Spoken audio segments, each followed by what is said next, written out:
What's up, everyone? Welcome back to Heroic Elite Comics, your go-to spot for diving deep into the wild world of Marvel and DC. And today we're slicing through the chaos of Ultimate Wolverine, Chapter 2 from Marvel's Earth 6160. This issue is packed with twists, a brutal Logan, and the Maker's meddling hands all over mutant history. If you're loving these breakdowns, smash that like button, hit subscribe if you're new, and ring that bell to stay locked in for all our comic goodness. Alright, let's pop those claws and jump in.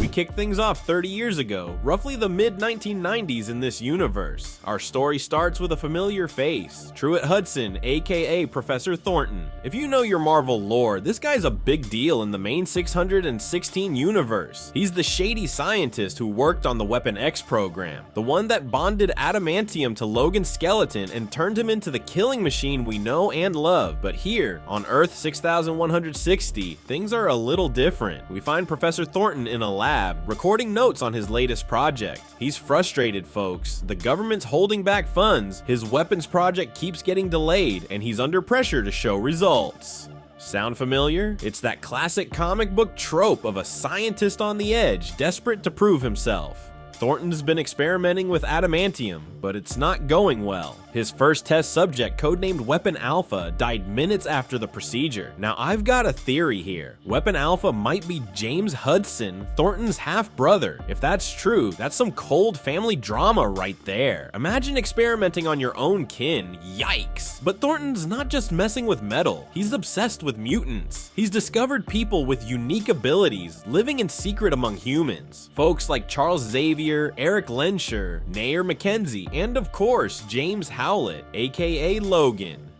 Thornton's got his eyes locked on Logan, believing he's the perfect candidate for his next big breakthrough.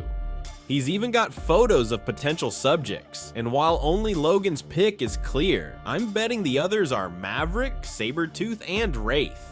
Classic Team X members from the 616 universe. Thornton's on the verge of launching what sounds like the Weapon X program, talking about mutants' healing factors and heightened agility, when, bam, the Maker shows up. Now let's talk about the Maker. This guy's the ultimate puppet master in Earth 6160. He's been reshaping the world since at least 1963, controlling governments, heroes, and history itself.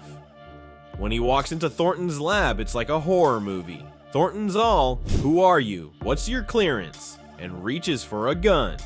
Big mistake, the Maker doesn't even blink. He straight up murders Thornton, T-1000 style, and burns the lab to the ground. No negotiation, no recruiting, just cold, calculated elimination.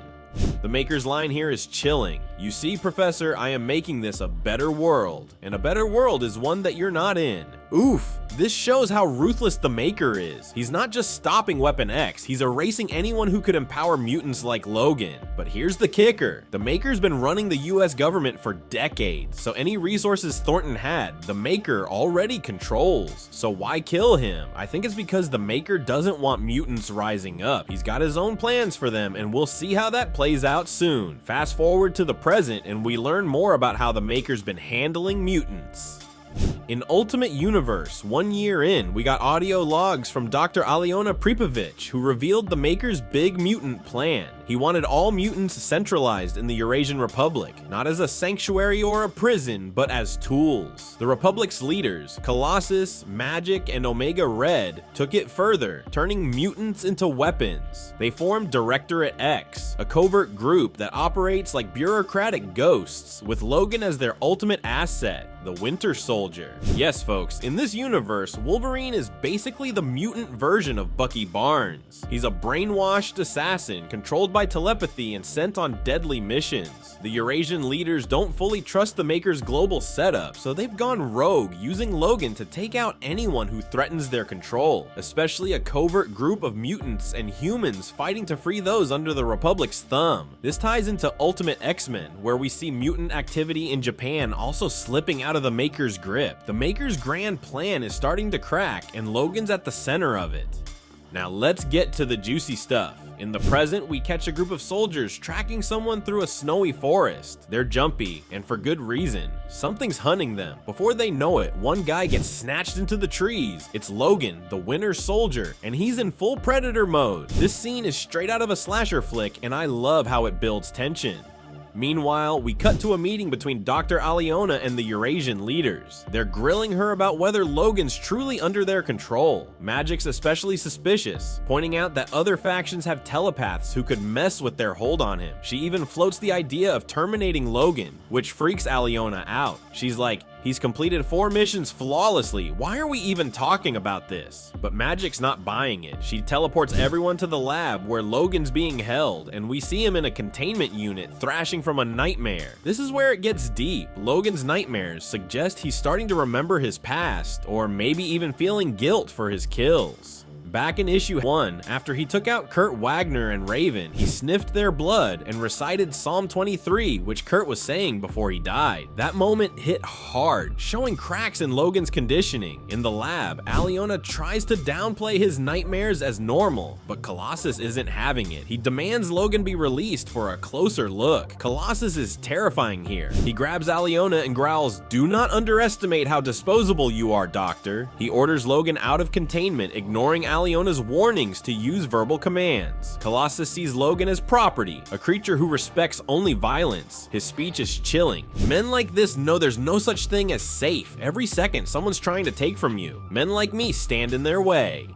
He's basically saying Logan needs to be broken to stay obedient. To prove it, Colossus sets up a brutal field test. Logan versus 10 soldiers in the forest. If Logan fails, both he and Aliona are done for. The soldiers don't even know they're being used as cannon fodder. They're out there sharing campfire stories about forest spirits and demons when one guy mentions the winter soldier. Most think he's a myth, but a few start piecing it together. They're being hunted for a test. Too late though. Logan pops his claws and goes to work. This fight is savage. Bullets fly, blood spills, and Logan takes out all 10 soldiers without breaking a sweat. He even stares into a camera, posing like a thumbnail star before smashing it. The leaders are impressed, but I can't shake the feeling Aliona's relieved for a different reason. Maybe she sees a spark of humanity in Logan, something the leaders don't. Ooh, what an issue. Ultimate Wolverine 2 is a masterclass in blending action, intrigue, and character depth. Logan's struggle as the Winter Soldier hits you in the gut, especially with those nightmares hinting at his old self fighting to break free.